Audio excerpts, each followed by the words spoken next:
So here's everything you're going to need to change the rear caliper on the back of your E92 BMW. First of all, obviously a rear caliper. You'll need a 7mm, this is for the bleed plug, and then you'll also need a 14mm for the caliper bolt itself. It's a pry bar I use with almost everything, and then this is the Allen key. I think it's an 8mm, but I can't remember off the top of my head. Just get the caliper brackets off.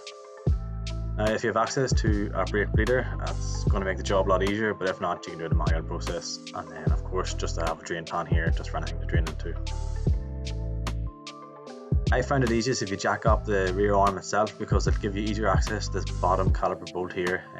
You'll see what I mean later on as I go to take this out.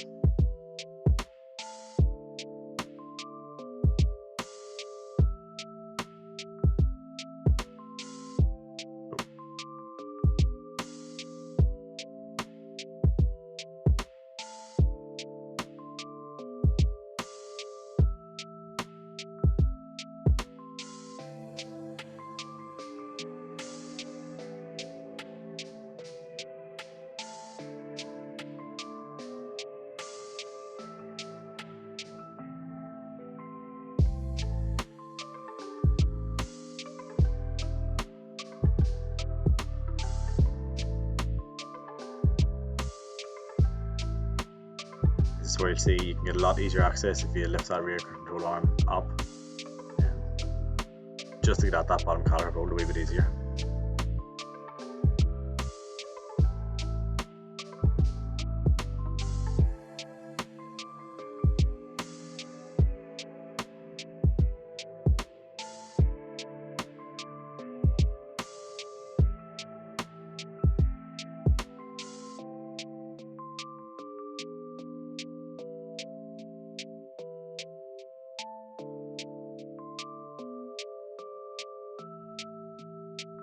We can now just do the exact same for the top bolt.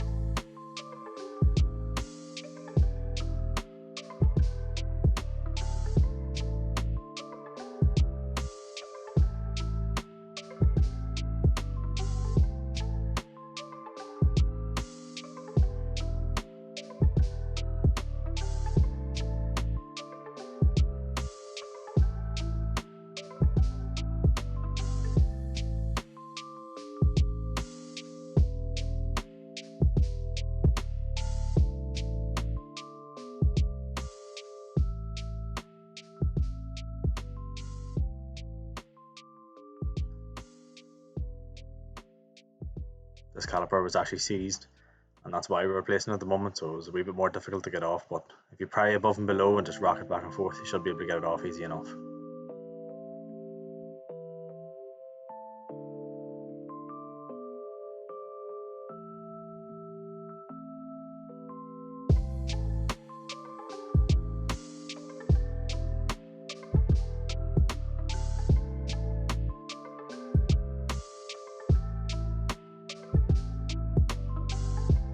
These pads are quite heat soaked and quite crumbly, just from the amount of heat from the caliper being seized, so next episode will probably be changing the pads and the discs on the back of this BMW.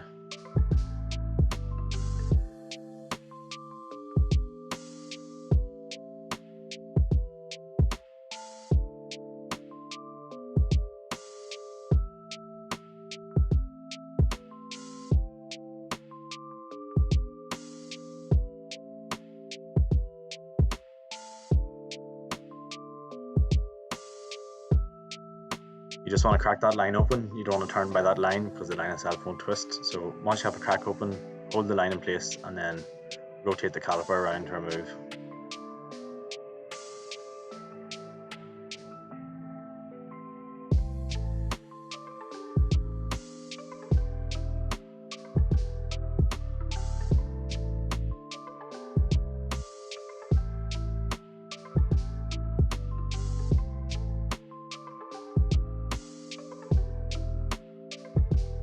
Just do the exact same thing now in reverse. We'll rotate the caliper on just to reconnect it to the brake line.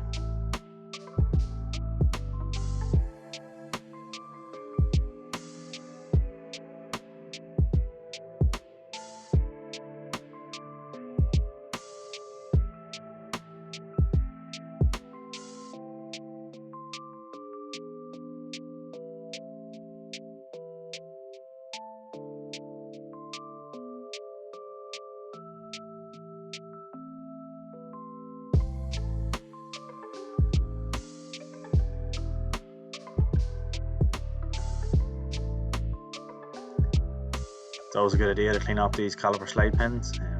I find it easiest if you just put them in a drill and either use just a cleaning sponge or some form of abrasive kind of scotch pad. Also clean up the areas in which the brake pads will be contacting, just to give them a smooth surface to move back and forth on.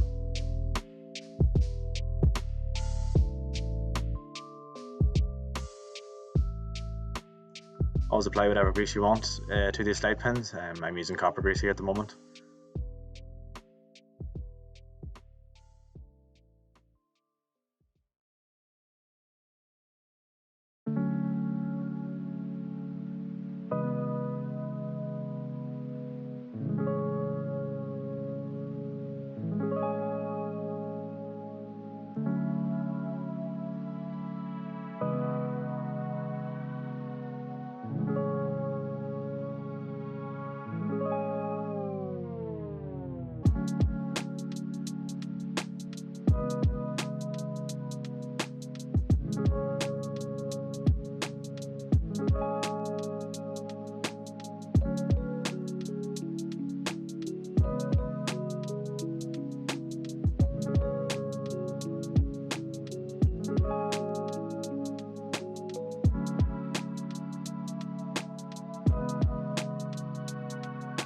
Something I should mention, which you can't actually see, I forgot to record, is I applied a tiny bit of grease to the top of the brake calipers just to help them move back and forth in the brake carrier.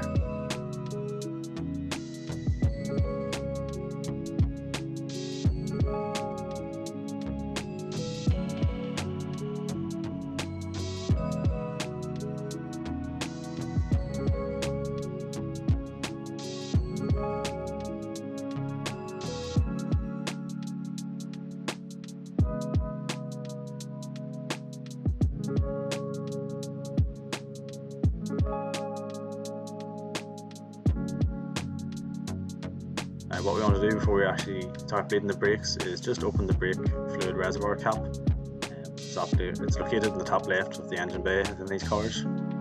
This covers just held on the push tabs, two on either side, and that one tab at the bottom. It's hard to record and do this with one hand, but you'll be able to see when you do it yourself.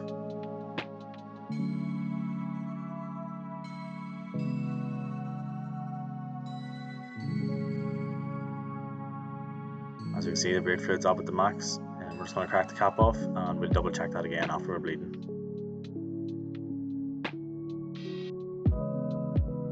This is where these brake bleeding tools come in quite handy. All you have to do is connect it to the brake caliper and let this pneumatic bleeder do the work for you, but I'll also show you how to do it manually if you don't have that. What you want to do is have somebody inside the car press the brake 3 times, and they'll hold it on either the 3rd or the 4th press. Whilst they have the brake pedal held in, you want to crack open that bleed nipple, let the pressure release, and then close it again. Repeat this a couple of times until you can't see any more air bubbles coming out in the brake fluid. As we can see here, the next time we do it, there'll be no bubbles at all in the fluid, so we know we've got all the air out and the brakes are correctly blade, and that's us good to go.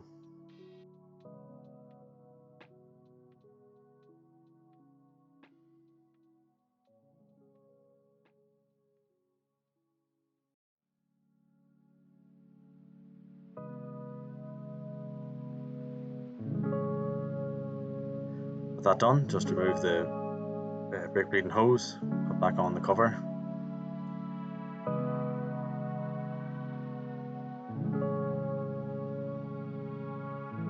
I've topped up the brake fluid again here. I didn't actually show that, but when you're doing it, make sure you use a funnel, because brake fluid is quite a nasty liquid, and if you spill it down anywhere in this compartment, it's going to start eating away at the paint of, let's say, the brake bush there or the firewall, and you don't want that happening.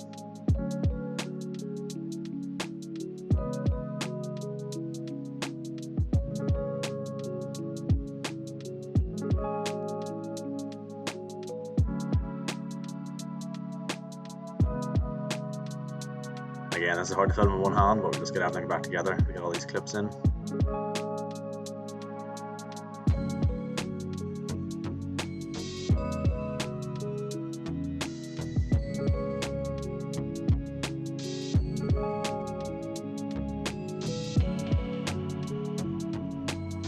Really, that's the job done at this stage. All you have to do is reinstall your wheels, take out the jack stands and lower your car back down.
That's us, job done.